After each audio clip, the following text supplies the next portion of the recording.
тээврийн цалингаа нэмэгдүүлэхийг шаардсан энэ сарын 25-ны өдрөөс эхлэн ажиллаа зарлаад байгаа.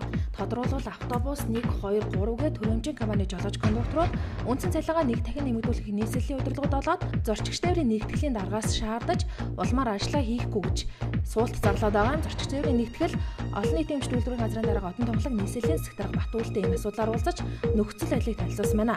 Ажилчдыг хэрэгжүүлэхийг шаардаад байгаа авто тээврээс салбарын хамтын тарифын хилцээрийг нийслэлийн нийтийн тээврийн газрын дарга Инхбат зөвшөөрөн гарын үсэг зурж зам тээврийн яамнаас хэрэгжүүлэхийг зөвшөөрсөн гэдгийг нийслэлийн секретарьд тэрээр танилцуулсан байна. Үүний хариуд нийслэлийн секретарийн зүгээс цалин нэмэхэд хэдэн дөрөв шаардлагатай ямар тооцоо судалгаа боломж байгааг судлаад иргэн хариу өгөхийг мэдгэжээ.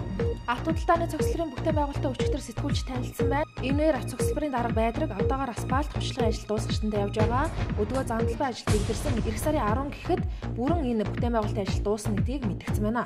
Монголын мэргэжлийн анчтын холбоо эдлэг шонхор хамгаалах сан төрөөс байгууллагын хэвлэлийнхэнд хандаж шонгор шувуу гадаад хэргийн яам улс төрчдөөс холойлохыг уриалсан байна. Тэд хэлэхдээ 2013 оны засгийн газрын 15 дугаар тогтоолоор эдлэг шонгор шувууг үндэсний бахархал шувуу болгон зарлаж арилжаа худалдааны зорилгоор гадаад гарахыг 5 жилээр хориглосон.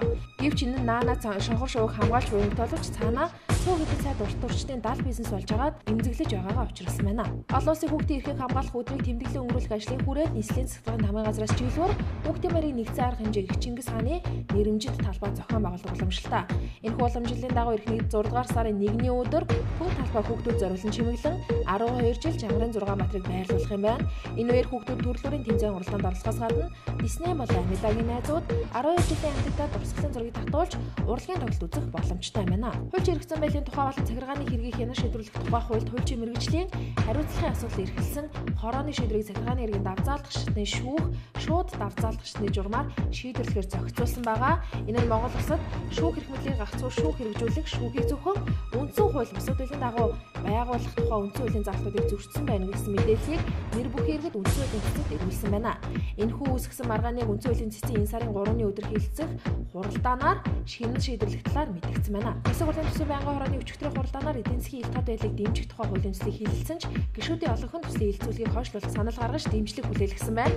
Их хойшлуулсан дээрх хуулийн төслийг зөвхөн төсвийн байнгын хороогаар хилцэх нь учир тохиолдолтой. Хууль батлагдсан нөхцөл хүмүүст ижил тэгш үйлчлэх стадил хууль зүйн байнгын хороогаар давхар хилцэх шаардлагатай гэсэн саналыг улсын хурлын гишүүн Батцэрэг Дэмбэл нар гаргасныг байнгын хорооны хуралд оролцох гишүүдийн олонх нь дэмжсэн байна.